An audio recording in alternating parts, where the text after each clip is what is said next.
एक ऐसा theatre hall जो कि पिछले 20-25 साल से बंद पड़ा हुआ है और बाहर दुनिया वालों के लिए वो सिनेमा हॉल अपने आप में ही एक मिस्ट्री बन गया है। और इसी मिस्ट्री सिनेमा हॉल में रहता है एक अजीब सा इंसान जिसका नाम है परमेश्वर खन्ना। और परमेश्वर खन्ना पिछले 20-25 साल से इसी सिनेमा हॉल में है और उसे बाहर दुनिया में क्या चल रहा है उसका बिल्कुल भी अता पता नहीं है। लेकिन परमेश्वर खन्ना एक समय पर बहुत ही अमीर इंसान था और परमेश्वर खन्ना ने 40 किलो सोना इसी सिनेमा हॉल में छुपाया था आज से 20 साल पहले। लेकिन आज के समय पर परमेश्वर खन्ना को खुद भी नहीं याद है कि उसने अपना 40 किलो प्योर गोल्ड कहाँ छुपाया था इस सिनेमा हॉल में। और इसी बात का पता लगता है दो भाई बहन को जो ढूंढने आते हैं वही 40 किलो सोना यहाँ से चुराने के लिए। तो क्या सच में उनको वो 40 किलो प्योर गोल्ड मिलेगा या फिर ये थिएटर हॉल कुछ नए राज खोलेगा और वो दोनों भाई बहन इस सिनेमा हॉल के इल्यूजन और परमेश्वर खन्ना से क्या बच भी पाएंगे या नहीं, आइए जानते हैं आज के वीडियो में, जहां हम recently release movie Maya Sabha के बारे में बात करेंगे। And for your kind information, Maya Sabha movie बनाई है राहिल अनी बर्वी ने, जिन्होंने तुम्बाड़ जैसी मास्टरपीस दी है। और तुम्बाड़ वाला जादू ही हमें इस मूवी में भी दिखने मिला है, क्योंकि इस मूवी में भी इतने बड़े बड़े ट्विस्ट रिवील होंगे कि मूवी स्टार्ट कहाँ होगी और एंड कहाँ होगी आपको ये पता ही नहीं लगेगा। तो मूवी की स्टार्टिंग होती है जहाँ हमें सबसे पहले एक छोटे बच्चे का इंट्रोडक्शन दिया जाता है जिसका नाम होता है वसु। और वसु लड़का होता है परमेश्वर खन्ना का। और वसु भी परमेश्वर के साथ ही इसी सिनेमा हॉल में रहता था। अब वसु थिएटर से थोड़ा बहुत छिप छिपा करके बाहर तो निकलता था, लेकिन वो भी अभी अनजान था पूरी तरीके से बाहर की दुनिया से। वही वसु का एक दोस्त भी होता है जिसका नाम होता है रव राणा। और वो ऐसे ही अपने दोस्त राणा को अपने घर यानी कि सिनेमा हॉल में लेकर आता है, जहाँ वो उसे परमेश्वर का गार्डन दिखाता है, धूल खाई हुई परमेश्वर की रोल्स रॉयस भी दिखाता है। और वो अपने दोस्त पर कुछ ज्यादा ही भरोसा करता था, क्योंकि बाहर की दुनिया वालों से वो अभी अनजान था। इसलिए वो भोलेपन में रव राणा को सब कुछ बता देता है, जैसे कि उसके फादर यानी कि परमेश्वर ने इसी सिनेमा हॉल में 40 किलो का सोना भी छुपा कर रखा है आज से 20 साल पहले, लेकिन वो खुद ही अब भूल गया है कि उसने कहाँ छुपाया था। तो वसु राणा को कहता है कि जिस दिन वो सोना मिल जाएगा ना, मैं इस रोल्स रॉयस को पूरी तरीके से रिपेयर करूंगा और मैं पूरी दुनिया का टूर करूंगा इसी गाड़ी में। फिर वो अंदर राणा को थिएटर दिखाने के लिए ले जाता है और उसे बताता है कि ये थिएटर भी परमेश्वर ने खरीद लिया था, क्योंकि वो एक बहुत ही बड़ा मूवी प्रोड्यूसर था अपने टाइम पर। और उस टाइम पर परमेश्वर अपने जुहू वाले बंगले से निकलकर लैम्बोर्गिनी में यहाँ तक आता था और मेरी यानी कि वसु की माँ की मूवीज देख करके यहाँ पर बैठकर रोता रहता था। फिर उसकी लाइफ कब कैसे खत्म हो गई वो आज तक उसे पता ही नहीं चला है। और फिर दोनों एक जगह पर बैठ करके चिल कर रहे होते, जहाँ वसु उसे डिटेल में गोल्ड के बारे में बताता है कि परमेश्वर ने 40 किलो के प्योर 24 कैरेट के सोने की बिस्किट्स बनाई थी, जो कि अनडॉक्यूमेंटेड थे यानी कि सरकार से छुपा करके खरीदे गए थे और यहाँ थिएटर में कहीं उसने छुपा दी गई है। और फिर जब वो खुद भूल गया तब से वो यहीं पर इस थिएटर में ही रह रहा है। फिर वहाँ से राणा वॉशरूम में जाता है पी करने के लिए, लेकिन तभी उसे टॉयलेट के कमोड में एक पौधा दिखता है जो कि उसे बड़ा अजीब भी लगता है, लेकिन वो उस पौधे को हटा करके वहाँ पर पी करने लगता है। तब हमें उसके पीछे एक अजीब सा इंसान दिखाया जाता है जो कि और कोई नहीं बल्कि परमेश्वर खन्ना ही होता है, जो कि अंदर दबे पैर राणा को चेक करता है। फिर वापिस से दबे पैर जाकर के वो एक लोहे का रोड लेकर आता है और वो सीधा राणा के सर पर मार देता है। फिर सीन सीधा शिफ्ट होता है जहाँ वासु राणा के सर पर मलम पट्टी कर रहा होता है। तभी वासु परमेश्वर को बताता है कि राणा उसका दोस्त है। तो अचानक से परमेश्वर चिल्ला करके कहता है कि मुझे बताया करके किसी को यहाँ पर तू लेकर आ रहा है, अगर ये आज मारा जाता तो फिर वहाँ से उठ करके परमेश्वर फिर टॉयलेट में जाता है। तब वहाँ से टॉयलेट गंदी दिखती है तो वो वापिस से जा करके वासु पर चिल्लाता है कि तुम्हारे दोस्त ने फ्लश तक नहीं किया है, अब मैं अपना पौधा कैसे रखूंगा इस गंदे कमोड पर। इस समय पता लगता है कि परमेश्वर और वासु के बीच का रिलेशन कुछ ठीक ठीक था। परमेश्वर बार बार छोटी छोटी बातों में वासु पर गुस्सा होता रहता था, इन शॉर्ट वो वासु से हेट भी करता था। फिर राणा तो वहाँ से चला जाता है। अब यहाँ आपको एक छोटी सी मैं डिटेल दे दूं कि परमेश्वर को मच्छरों से बहुत ही ज्यादा प्रॉब्लम होती थी, इसलिए वो हमेशा ही फॉगिंग मशीन अपने पास ही रखता था। फॉगिंग मशीन यानी कि मच्छरों को मारने वाला मशीन। और उसे अगर थोड़ा भी आवाज आता था मच्छरों के भिन भिन आने का तो वो सीधा मशीन चालू करके पूरे थिएटर को धुआं धुआं कर देता था। और उसी वक्त वासु वहाँ पर बहुत सारे अंडे और ब्रेड लेकर आ गया था, जिसे देख करके परमेश्वर को थोड़ा शक भी होता है। तो वो उसका पीछा करते हुए किचन में जाता है और वहाँ उसे पूछता है कि ये सब क्या चल रहा है। तब वासु डर के मारे कहता है कि मेरे दोस्त को मैं आज पार्टी दे रहा हूँ, वही वाला जो उस दिन आया था राणा, और साथ में उसकी बहन जीनत भी। तो स्ट्रेंजली परमेश्वर को यहाँ पर गुस्सा तो नहीं आता वासु पर, लेकिन वो बल्कि उसे सामने से कहता है कि अगर पार्टी रखी है तो तुम्हें अच्छे कपड़े पहनने चाहिए, जिससे वो वासु को अपने अलमारी से कपड़े देता है। फिर जीनत और राणा दोनों आते हैं थिएटर हॉल में। अब मैं यहाँ पर आपको हल्का सा कॉन्टेक्स्ट दे देता हूँ कि हमारे वासु को क्रश था जीनत पर, यानी कि वो जीनत को थोड़ा बहुत पसंद करता था और राणा अपनी बहन जीनत को इसी वजह से लाया था कि उसे वासु पसंद करता है। और वो दोनों यानी कि राणा और जीनत दोनों मिलकर इस सिनेमा हॉल में 40 केजी सोना ढूंढने के आए हैं। और वो दोनों यानी कि राणा और जीनत इस बात का फायदा उठा करके इस सिनेमा हॉल में 40 किलो का सोना ढूंढेंगे और उसे यहाँ से लेकर के फरार हो जाएंगे, क्योंकि वासु बहुत ही ज्यादा नादान था और परमेश्वर खन्ना को कुछ भी याद नहीं रहता था, उनका ऐसा सोचना था। और मोस्ट ऑफ चीजों की इन्फॉर्मेशन वासु ने राणा को दे दी थी और राणा ने पहले से जीनत को दे दी थी कि अंदर सिनेमा हॉल कैसा है, परमेश्वर खन्ना कैसा है, परमेश्वर की आदतें कैसी है। फिर क्या वासु राणा और जीनत को पूरा थिएटर टूर कराता है। फिर वो लोग खाना खाने का सोचते ही है, लेकिन वहाँ पर परमेश्वर फुल सूट बूट में पहनकर रेडी होकर के आता है, जिसे देख करके सब शॉक्ड हो जाते हैं। लेकिन वासु अंदर ही अंदर खुश हो रहा था, क्योंकि उसे लगता है कि शायद उसका फादर परमेश्वर अब बदल रहा है। फिर खाना खाते वक्त उसके बीच में कुछ डिस्कशन होती है, जहाँ जीनत बताती है कि उसने परमेश्वर के स्टूडियोज की यानी कि परमेश्वर ने जो जो मूवीज प्रोड्यूस की थी उसने वो सारी देखी है, और कुछ कुछ वो मूवीज के उसे नाम भी बताती है और कहती है कि मैंने ये इंटरनेट से पढ़ा है। लेकिन यहाँ परमेश्वर को इंटरनेट क्या होता है उसके बारे में पता ही नहीं है। फिर पीछे से जीनत परमेश्वर को एक सिगार भी देती है पीने को, थोड़ा उसके क्लोज भी आती है ताकि वो गोल्ड के बारे में और भी ज्यादा जान सके। तो बात को आगे बढ़ाते बढ़ाते पूछती है कि आपका निकनेम क्या कक्कड़ था कभी, जिस पर परमेश्वर कहता है कि नहीं, ऐसा तो कभी कुछ भी नहीं था। अब ये कहाँ से तुमने पढ़ लिया जीनत। तब वो बताती है कि मैंने एक मैगजीन में पढ़ा था। तब असल में परमेश्वर को समझ आता है कि उसने कक्कड़ नहीं बल्कि ककोल्ड पढ़ा था। तो उसे बहुत ही ज्यादा गुस्सा आ जाता है और वो चिल्लाने लगता है कि तुम्हें इतनी भी इंग्लिश नहीं आती। अब मैं आपको बता दूं कि ककोल्ड का मतलब होता है कि एक ऐसा इंसान जो कि एक ऐसे बच्चे को पाल कर बड़ा कर रहा हो जो कभी उसका हो ही ना, यानी कि एक ऐसी औरत का वो बच्चा पाल रहा है जो बच्चा उसका नहीं है बल्कि उसकी वाइफ ने किसी और मर्द के साथ चीट करके वो बच्चा पैदा किया हो, जिस पर परमेश्वर को बहुत ही ज्यादा गुस्सा आता है। फिर वो राणा और जीनत को अपने सामने बैठा करके पूछता है कि चलो अब बताओ और क्या क्या मेरे बारे में मैगजीन में लिखा था, चलो अब बताओ। तब जीनत उसे बताती है कि बाहर ये बातें चल रही है कि आपकी वाइफ जयमाला और सौरभ जो कि आपका फ्रेंड था, उन दोनों का आप लोगों की शादी से पहले ही अफेयर चल रहा था, लेकिन आपको इसके बारे में पता ही नहीं था कभी भी। और वासु आपका लड़का भी नहीं बल्कि सौरभ का लड़का है। तभी परमेश्वर क्लियरली उसे वार्निंग देता है कि मेरे किंगडम में ऐसी कोई भी चीज नहीं है जिसके बारे में मुझे नहीं पता हो। मुझे ये सब कुछ पहले से ही पता था। मैं जयमाला से प्यार भी करता था और शादी भी करना चाहता था, लेकिन जयमाला कंफ्यूज थी, इसलिए मुझे उसने प्रपोज किया कि हम दोनों की शादी तो होगी लेकिन सौरभ को तुम कुछ भी नहीं करोगे और सौरभ भी हमारे साथ ही ऐसे ही रहेगा। जिसके बाद परमेश्वर जयमाला यानी कि उसकी एक्स वाइफ के साथ डील करता है, चलो ठीक है, लेकिन इस बारे में किसी को भी पता नहीं चलना चाहिए, हम तीनों के बीच में ये बात रहनी चाहिए, यानी कि जयमाला, परमेश्वर और सौरभ बीच में ये बात रहेगी। लेकिन अब सौरभ और जयमाला दोनों की जोड़ी मूवीज में बहुत ही ज्यादा हिट थी और ऑडियंस उन्हें ही एज ए कपल देखती थी, जिस वजह से परमेश्वर ने एक एक करके 3 ऐसी घटिया से घटिया मूवीज बनाई, ये सोच कर कि मूवीज फ्लॉप हो जाएंगी ताकि इन दोनों की जोड़ी भी फ्लॉप हो जाए। लेकिन वो तीनों मूवी एक से एक बढ़कर के ब्लॉकबस्टर हिट रही और दोनों यानी कि सौरभ और जयमाला 7वें आसमान पर पहुंच गए और उन्हें बहुत ही ज्यादा फेम भी मिल गया। और जयमाला उस टाइम पर इंटरव्यू देते हुए ये कह रही थी कि मैं कभी अपने पति परमेश्वर खन्ना के साथ सोई ही नहीं हूँ, और उसका चमचा सौरभ वो कहता था कि मुझे परमेश्वर ने पैसे दिए थे इस बात को सीक्रेट रखने के लिए।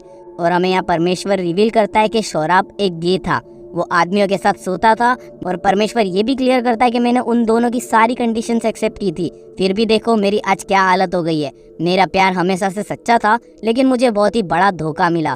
तभी जीनत कहती है कि फिर जयमाला तुम्हारे पास से सब कुछ कैसे लेकर के चली गई, इतनी सारी प्रॉपर्टी, पैसे। और तभी राणा के मुंह से निकल जाता है कि गोल्ड। और यहाँ परमेश्वर उनकी तरफ देखता है, लेकिन जीनत जैसे तैसे उस बात को संभाल लेती है कि जयमाला आखिरकार सब कुछ लेके कैसे चली गई, मतलब डिवोर्स में तो कुछ परसेंट ही देना होता है ना। तभी परमेश्वर उन्हें बताता है कि हाँ ये तो बात इम्पॉसिबल है। तभी परमेश्वर उन्हें बताता है कि सब कुछ नहीं, उसने गोल्ड में कुछ पैसे इन्वेस्ट करके रखे थे, छोटी छोटी बिस्किट बना करके, क्योंकि छोटी छोटी चीजें छुपाना बहुत ही ज्यादा आसान होता है, और अगर किसी चीज को छुपाना हो तो उसे सबके सामने ला करके रख दो। फिर तुम लोगों को अगर चिल्ला चिल्ला करके भी कहोगे कि उस चीज को देखो, इस चीज को देखो, तो भी कोई नहीं देखेगा इस फकिंग बिजी वर्ल्ड में। तो मैंने भी कुछ ऐसा ही किया था तब। और फिर परमेश्वर स्टोरी में थोड़ा आगे लेकर के जाता है और वो अचानक से कहता है कि एक दिन जयमाला आकर के कहती है कि वो 8 महीने की प्रेग्नेंट है। अब वो बच्चा आखिरकार किसका था, ना सौरभ को पता था इस बारे में, ना परमेश्वर को पता था, और वो बच्चा था अपना वासु। लेकिन परमेश्वर ने कहा कि कोई बात नहीं, वो आखिर मेरा बच्चा है और उसे मैं अपने साथ ही रखूंगा। और फिर एक दिन मैं बहुत ही ज़्यादा ड्रिंक किया हुआ था और बहुत ही ज़्यादा नशे में था। तभी जयमाला आई और कहती है कि मुझे डिवोर्स चाहिए, ये रहे तुम्हारे पेपर्स, इस पर साइन कर दो। और अपने हाथों पर वो नाइफ रख करके नस काटने की धमकी दे रही थी उसे।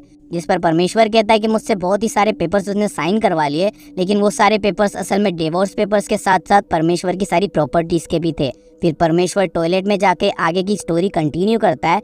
स्टोरी में आगे इनकम टैक्स वालों की रेड पड़ती है और वो पूरे थिएटर को तहस नहस कर देते हैं, क्योंकि उन्हें अब कहीं से पता लगता है कि मेरे पास बहुत ही सारा गोल्ड है। उन्होंने मेटल डिटेक्टर से बहुत ज़्यादा खोजा, मेरे थिएटर्स की सारी सीट्स फाड़ दी, सीलिंग तोड़ दी, लेकिन उन्हें फिर भी सोना कभी नहीं मिला। उसके बाद भी बहुत लोग आए, कुछ छुरे लेकर के आए, कुछ हथियार लेकर के आए, और वो टॉयलेट से अपना मुंह निकाल करके कहता है, और कुछ लोग तो अपनी स्माइल भी लेकर के आए सोना ढूंढने के लिए, लेकिन किसी को भी कभी नहीं मिला। सबको मैं कहता ही रह गया कि नहीं है सोना, नहीं है सोना, नहीं है, मुझे कुछ भी नहीं पड़ी है सोने की, मैं पोटी करता हूँ सोने पर। ये स्टेटमेंट दी थी परमेश्वर ने। फिर बाहर निकलकर परमेश्वर कहता है कि मुझे कोई प्रॉब्लम नहीं है, जयमाला मेरा सब कुछ ले गई। लेकिन फिर जीनत उसे कहती है कि बहुत ही बड़ा दिल है आपका कि आपने वासु को इतना बड़ा किया पाल पोस करके। तभी पता नहीं आउट ऑफ द सडन बहुत ही ज्यादा गुस्सा आ जाता है परमेश्वर को, और वो वासु को ढूंढने लगता है और वासु को गालियां बकने लगता है। वो वासु को आवाज लगाता है कि कहाँ गया सौरभ की पोटी, कहाँ गया तू। फिर वो उसे ढूंढ के सीधा मारने लगता है, और उसी वक्त वासु अपना हेलमेट ढूंढ करके पहन लेता है। और तभी हमें रिवील होता है कि वासु इसीलिए पूरे टाइम हेलमेट पहन करके घूमता था, क्योंकि परमेश्वर का कभी भी माइंड स्टेट हिल जाता था और वो पागल हो जाता था और वो सीधा वासु को मारने लगता था। फिर परमेश्वर वासु को धक्के मार करके निकाल देता है और वो कहता है कि चल यहाँ से निकल जा, अब यहाँ पर वापस आना मत। और फिर वासु वहाँ से लंगड़ते लंगड़ते वहाँ से चला जाता है। फिर जीनत और राणा इस बात का फायदा उठा करके वासु की बुराई परमेश्वर के आगे करने लगते हैं, जहाँ राणा कहता है कि वासु को तो अनाथ आश्रम में दे देना चाहिए था आपके, लेकिन जीनत कहती है कि नहीं, मैं होती तो मैं तो वासु को मार ही देती कब से। फिर यहाँ पर आता है स्टोरी में ट्विस्ट। सीधा परमेश्वर उन दोनों से कहता है कि मुझे पहले से ही पता था कि तुम दोनों वासु के दोस्त ही नहीं हो, तुम दोनों यहाँ पर सोने के लिए आए हो सालो। बोला था ना, कुछ लोग सोने के लिए अपनी डेंजरस स्माइल भी लेकर आती है, जो दुनिया का सबसे खतरनाक हथियार है। लेकिन फिर भी परमेश्वर कामली कहता है कि ठीक है, जाओ ढूंढो सोना इसी थिएटर में, मिले तो ले जाना यहाँ से। और फिर परमेश्वर उठ करके वासु को आवाज लगाने लगता है कि सॉरी बेटा, सॉरी वासु, कहाँ है मेरा बेटा, सॉरी बेटा। लेकिन असल में वासु मिलता है जीनत को नीचे बेसमेंट में। तब जीनत उसको मना लेती है और कहती है कि एक काम करो, तुम बाहर चले जाओ अभी कुछ टाइम के लिए अपना हेलमेट पहन करके, जब तक परमेश्वर को मैं संभाल लूंगी। परमेश्वर जब शांत हो जाए तब तुम वापस आ जाना। और वासु जैसे तैसे मान जाता है और वो थिएटर से बाहर चला जाता है। और फिर जीनत जाती है परमेश्वर के पास, और फिर वो यहाँ पर यूज करती है अपना 101% वाला ब्रेन, और वो परमेश्वर से कहते हैं कि तुमने सही समझा, हम यहाँ पर सोने के लिए आए थे और हमें वो गोल्ड मिल भी गया है। जिस पर परमेश्वर कहता है कि हाँ तो ठीक है, लेकर जाओ यहाँ से। फिर वो परमेश्वर से कहती है कि नहीं, हम क्यों लेकर के जाए, हम पहले वासु को बताएंगे और फिर हमें वासु उस गोल्ड का 30% देगा, हमारे बीच यही डील हुई है। तो परमेश्वर कहता है कि ओके ठीक है, तो तुम यहाँ पर खड़ी क्यों हो, उसे जाकर के वासु को बताओ। लेकिन यहाँ सबसे बड़ा ट्विस्ट रिवील होता है, जिस पर जीनत परमेश्वर से कहती है कि लेकिन अगर मैंने वासु को बता दिया कि सारा गोल्ड कहाँ है, तो फिर वासु वो पूरा गोल्ड यहाँ से लेकर के अपने साथ लेकर चला जाएगा। तो फिर आप टॉयलेट और वॉशरूम के लिए कहाँ जाओगे, आपको तो प्रॉब्लम हो जाएगी, पूरी टॉयलेट ही चली जाएगी तो यहाँ से। और इस स्टेटमेंट से परमेश्वर शॉक्ड हो जाता है। फिर जीनत कहती है कि आखिरकार इसलिए ही किसी को आज तक पता नहीं लगा कि आखिरकार गोल्ड था कहाँ, क्योंकि परमेश्वर हर वक्त बोलता रहता था कि मैं सोने पर ही पोटी करता हूँ। अब असल में यहाँ पर जीनत ने एक ऐसा उड़ता हुआ तीर मारा था, यानी कि एक तुक्का लगाया हुआ था। फिर परमेश्वर उन दोनों के सामने बैठता है और कहता है कि तुमको जब पता लग गया है कि सोना कहाँ पर है तो यहाँ से लेकर के निकलो। जिस पर जीनत अपना यहाँ पर अलग दाव एक खेलती है और वो कहती है कि नहीं, डील होती है, हम सिर्फ वासु को ही बताएंगे, वासु वो पूरा सोना लेकर के यहाँ से तुमको ऐसे ही मरने के लिए छोड़ करके चला जाएगा और फिर हमें हमारा 30% मिल जाएगा। जिस पर परमेश्वर कहता है कि आखिर वासु इतने सारे पैसों का करेगा क्या, कुछ बताया तुम लोगों को। जिस पर राणा कहता है कि उसने बोला था कि वो नीचे खड़ी रोल्स रॉयस को पूरा बनवाएगा और पूरा उसे सोने से लाद देगा और उसे पूरा रिनोवेट करेगा सोने से, और फिर वो वर्ल्ड टूर करेगा उसी गाड़ी में। और ऐसे ही सरासर पूरा झूठ बोल जाते हैं दोनों परमेश्वर को वासु के बारे में, ताकि उसका ही लड़का उसकी नजरों में गिर जाए। लेकिन परमेश्वर यहाँ पर नया मूव खेलता है और वो इन दोनों से कहता है कि तुम लोगों ने डील उसके साथ की है जो कि ये सोने का ओनर है ही नहीं, तुमको ये डील उसके साथ करनी चाहिए जिसका असल में ये सोना है, यानी कि असल में ये गोल्ड वासु का नहीं बल्कि परमेश्वर का है। तो परमेश्वर उनको ये डील देता है कि ठीक है चलो, अब तुमको गोल्ड मिल गया तो अब मैं 30% नहीं, पूरा के पूरा 100% ही ले जाओ, लेकिन यहाँ पर एक शर्त है, वासु को समझाने की जिम्मेदारी तुम्हारी कि वो मुझे छोड़ करके कभी नहीं जाए और मेरे साथ ही हमेशा रहे, भले मैं उसे कितना भी मारूं कितना भी पीटूं, लेकिन रात को वापस मेरे पास ही आ जाए। जिस पर राणा कहता है कि ठीक है, मैं समझा दूंगा उसे। फिर वो उन दोनों को टॉयलेट ले जाता है कि अब सोना लो और निकलो यहाँ से। फिर वो टॉयलेट में ले जा करके उन्हें समझाने लगता है कि सोने से उसने आखिरकार इस कमोड को बनवाया कैसे था। तभी राणा के मुंह से निकल जाता है कि कमोड में सोना था क्या। अब असल में राणा को तो ये बारे में पता ही नहीं था कि जीनत ने परमेश्वर से जाकर के क्या बात की है। उसे ये बारे में बिल्कुल भी आइडिया नहीं थी। तो फिर क्या, परमेश्वर को आता है बहुत ही ज्यादा गुस्सा और वो सीधा चिल्लाने लगता है, और चिल्ला तो वो सीधा जीनत के मुंह पर पंच मार देता है और यहाँ उन तीनों के बीच फाइट स्टार्ट होती है। अब जीनत तो यहाँ से जैसे तैसे पीछा छुड़ा करके उस रूम से भाग जाती है, लेकिन परमेश्वर राणा को पीट कर सीधा उसका जो मेन पार्ट होता है उसे ही पकड़कर दबाने लगता है। फिर जीनत वापस अपना बिग ब्रेन यूज करती है और वो मच्छर मारने के मशीन में फिनाइल डाल देती है और उसे जाकर के ऐसे एक रूम में रख देती है। दूसरी तरफ राणा परमेश्वर के सिर पर एक वाइन बोतल मार करके उसे बेहोश कर चुका होता है, और फिर जीनत उसी रूम में एक फोटो फ्रेम के पीछे अपने फ़ोन में मच्छरों का साउंड लगा करके फ़ोन को छुपा देती है। फिर वो दोनों मिलकर के परमेश्वर को उसी रूम में लॉक कर देते हैं और राणा सीधा टॉयलेट तोड़ने लगता है और अपने साथ ले जाता है पूरे कमोड को उठा करके, और वो उसे तोड़ करके एक टेम्पो में लेकर के निकल जाता है वहाँ से। लेकिन जीनत अभी भी थिएटर में ही थी और उसके इरादे कुछ ठीक नहीं थे। यहाँ पर रूम के डोर पर वो एक्टिंग करने लगती है कि रूम में बहुत ही ज्यादा मच्छर काट रहे। तभी परमेश्वर को उस फोन से मच्छरों के भिनभिनाने का साउंड भी आता है। बस वो सुनते से ही परमेश्वर बौखला जाता है और वो सीधा अपना मशीन स्टार्ट करने लगता है। लेकिन तभी अचानक से फोन में कॉलर रिंग बजने लगती है, जिससे परमेश्वर को कुछ गड़बड़ लगती है और वो फ्रेम के पीछे से वो फोन निकालता है।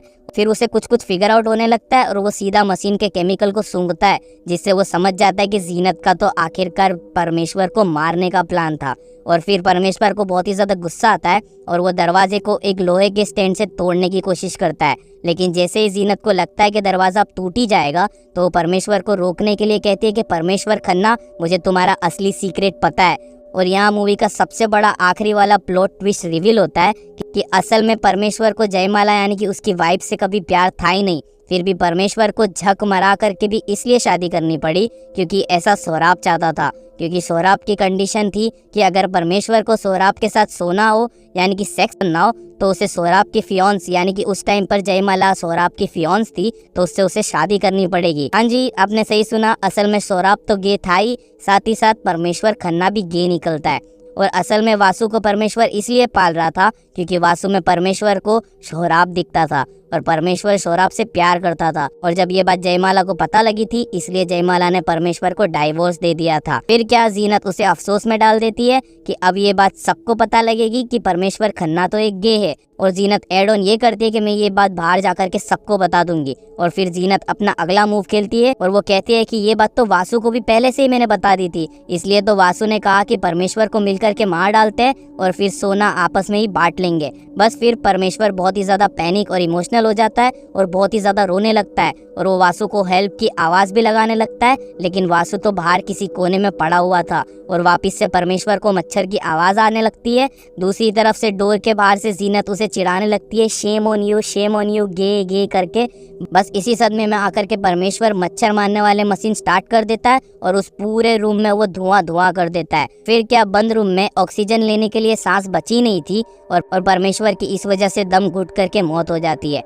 अब आपको यहाँ पर एक चीज मैं क्लियर करके बता देता हूँ कि अब यहाँ पर मेरी तरफ से दो थ्योरीज है कि या तो जीनत ने तुक्का मारा ऐसे ही परमेश्वर की सारी बातों को सोच करके फिगर आउट करके कि असल में सोहराब के साथ साथ परमेश्वर भी गे था और उसने जैसे ही टॉयलेट ही सोना है ये तुक्का लगाया था, वैसे ही सेम तुक्का उसने ये गे वाला भी मार दिया होगा, जिससे कि तीर शायद लग गया।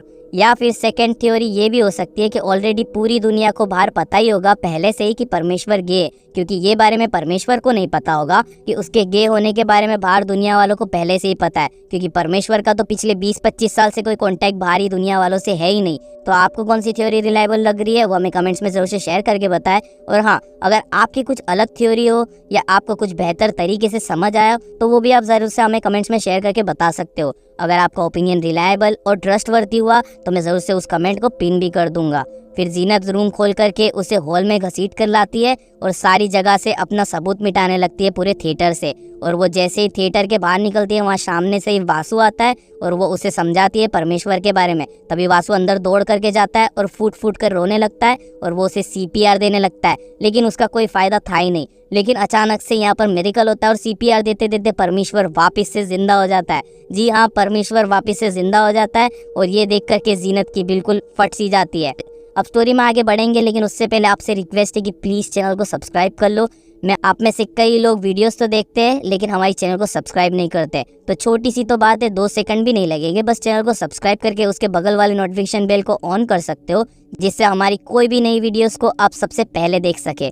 बाकी बैक टू द टॉपिक। तो परमेश्वर वापस जिंदा तो होता है, लेकिन जैसे ही वो अपने सामने वासु को देखता है तो उसे ये याद आ जाता है कि वासु भी इन लोगों के साथ मिला हुआ है, इसलिए वो उसे मर्डरर बोल करके वापस से अपना दम तोड़ देता है। फिर जीनत वासु को बेसमेंट में ले जा करके समझाती है कि अब तू भी यहाँ से निकल, जिंदगी भर भूत बन के इसी थिएटर में रहेगा क्या। फिर अचानक से वासु को वॉमिट आने लगती है, तो वो टॉयलेट में दौड़ता हुआ जाता है, लेकिन तब वह टॉयलेट ही नहीं थी।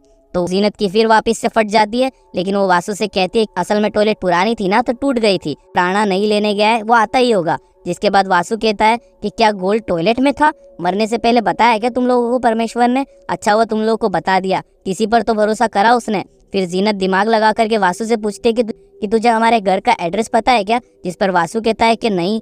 फिर वो पूछते कि रास्ता याद था घर का, जिस पर वो कहता है कि नहीं। फिर पूछते कि राणा ने तुझे अपना नंबर तो दिया होगा ना, लेकिन उस पर भी वासु कहता है कि नहीं, मेरे पास तो फोन है ही नहीं। असल में यहाँ पर वासु से वो क्लियर कर रही थी कि वासु के पास जीनत और राणा की कोई इन्फॉर्मेशन तो नहीं है, ताकि कल को कुछ भी हो तो इन दोनों पर बात ना आए। फिर वासु को याद आता है कि कमोड पर परमेश्वर का पसंदीदा पौधा रखा हुआ था, तो उसे वो जल्दी से ढूंढता है और वो जीनत से कहता है कि इसे पानी में रखना ही होगा वरना पौधा मर जाएगा, क्योंकि ये परमेश्वर का पसंदीदा पौधा था। और वो जीनत को कहता है कि इसे गंदे पानी में ही रखना होगा, क्योंकि इसे गंदे पानी की आदत है, तो मैं इसे रख करके आता हूँ, तो वहाँ तक यहीं पर रुको, बस मैं अभी आया। तभी वो थिएटर की किसी और टॉयलेट में जाता है, जहाँ एक फोटो फ्रेम रखी हुई होती है, जिस पर जयमाला और सौराब की फोटो दिखाई देती है उसे, और सौराब हूबहू वासु जैसा ही दिखने में था, जिससे ये क्लियर हो जाता है कि वासु असल में सौराब का ही बेटा है। फिर उसकी थोड़ी सी लाइट चमकती है, तो वो उस टॉयलेट के कमोड को घिस करके देखता है, तो असल में सोना तो ये वाली टॉयलेट में था। बस ये देख करके ही वो जीनत और राणा को आवाज लगाने लगता है और नीचे दौड़ने लगता है कि तुम लोग गलत टॉयलेट लेकर के जा रहे हो। लेकिन जीनत वहां तक वासु से पीछा छुड़ा करके वहां से भाग गई होती है, इसलिए तो वो वासु से सब कुछ क्लियर कर रही थी, ताकि वो यहाँ से क्लियर होकर के भाग सके, और वो असल मौका देख करके वहां से भाग गई।